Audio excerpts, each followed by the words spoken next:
雪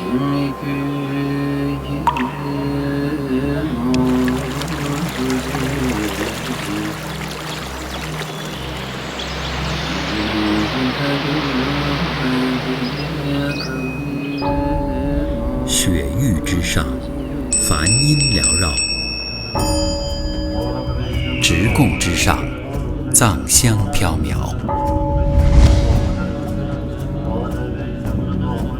藏族的熏香文化发源于西藏本教时期，有着3800多年的历史。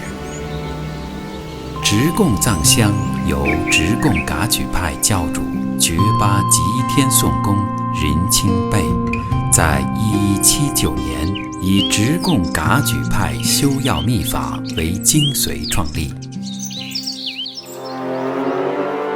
由历代直贡噶举派活佛及修行高僧发扬光大，传承838年，至今已有38代传承人。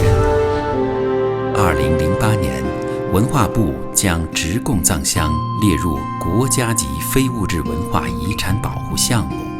直贡藏香香料源于无污垢的藏地绿色纯天然植物。制香之水源于盐山之水和雪山之水。提炼植物香料要以藏医学理论中的驱毒法为准则，禁止使用化学和动物的香料。合成藏香时，要以直贡藏香理论及前辈高僧大德的传承工艺为依据制作藏香。至今已有80多款藏香配制秘方。藏香在藏族生活中无处不在，上至庙宇宫殿，下至百姓家院，随处可见藏香的踪影，随时可闻藏香的芬芳。